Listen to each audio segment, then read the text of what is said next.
The images from Gaza are seared into the world's conscience. A child, skeletal and silent, stares blankly from a hospital cot. This is not a distant tragedy or a relic of history. This is Gaza today. The United Nations has confirmed what aid workers have warned for months. Famine is no longer a threat, it is reality. This famine is not the result of drought or failed crops, but of war and policy. On July 29, 2025, the Global Authority on Hunger declared parts of Gaza in Phase 5 catastrophe. 1 in 5 households faces extreme food shortages. Starvation is now a daily fact of life. Since the war began after the Hamas attacks of October 2023, over 60,000 Palestinians have been killed. Now, hunger is claiming the survivors. The World Health Organization reports at least 150 deaths from malnutrition, 88 of them children. In July alone, 24 children under 5 died of starvation. These are not just numbers, they are sons and daughters, toddlers who should be learning to walk, not wasting away. Families are forced to mix animal fodder with contaminated water, desperate to create something resembling food. Fathers risk their lives for a chance at an aid convoy. Markets are empty, infrastructure is destroyed, and safe zones are gone. Over 90% of Gaza's population is displaced, living a nomadic existence within a war zone. The search for food is a daily gamble with death. This is the reality: hunger, fear, and a world that seems to have looked away. The famine was predicted, documented, and warned against, yet it arrived all the same. Gaza's crisis is a man-made disaster unfolding in real time. The world cannot claim it did not know. Gaza's famine did not happen overnight. It was engineered step by step. The crisis accelerated in March 2025 when Israel imposed a total blockade: no food, no medicine, no fuel. For months, Gaza was plunged into darkness and deprivation. Even after the blockade eased in May, aid remained a trickle, nowhere near enough. Inspections and restrictions turned aid delivery into a bureaucratic maze. Convoys waited for weeks, often turned back for arbitrary reasons. While the world debated, children starved. Humanitarian relief was paralyzed by design, not by accident. The UN, World Food Program, and others warned, without a massive surge of aid, famine was inevitable. Their pleas were ignored. Food sits just miles away but cannot reach those in need.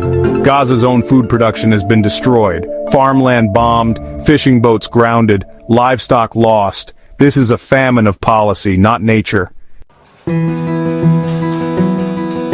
The famine declaration shocked few in the humanitarian world.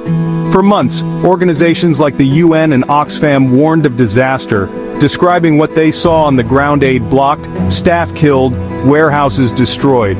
Cindy McCain of the World Food Program called it a full-blown famine moving south. Oxfam labeled it man-made, blaming the blockade and destruction of infrastructure.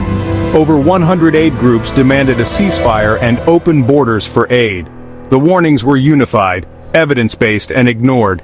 Humanitarians did not just predict this famine, they watched it unfold step by step. Their voices are a record of warnings unheeded.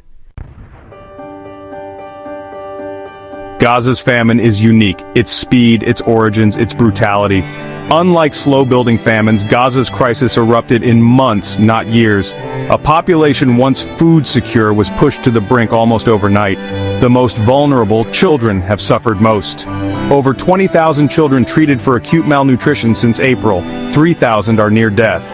In other crises, people could flee. In Gaza, there is nowhere to go.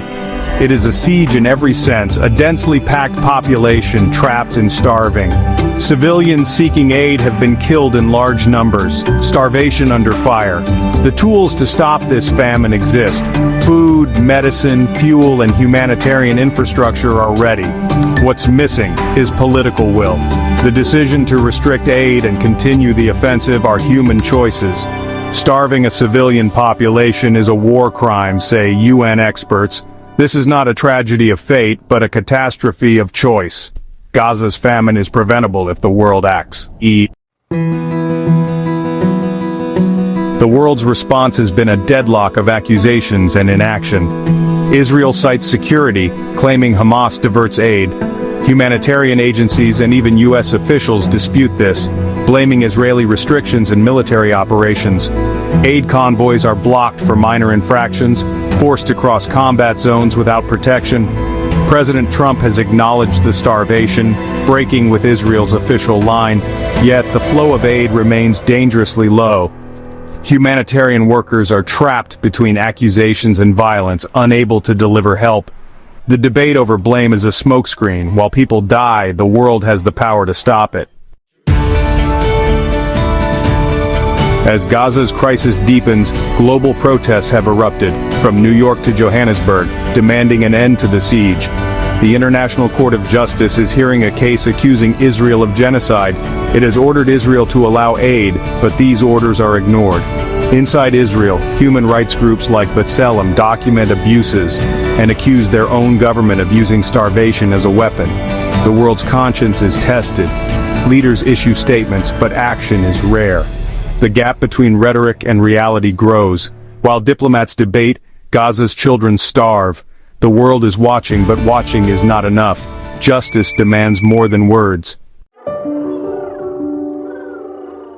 The solution is clear and every humanitarian group agrees. First, an immediate permanent ceasefire. Aid cannot reach the starving while bombs fall. Second, open all border crossings for full, unimpeded humanitarian access, especially in the north, where famine is worst.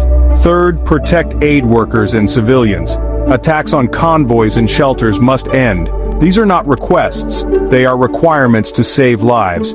The declaration of famine is a call to action, not an epitaph. The world stands at a crossroads. Will we allow more to die or act to save a generation? The choice is ours. For Gaza's children, we must act. We must act now.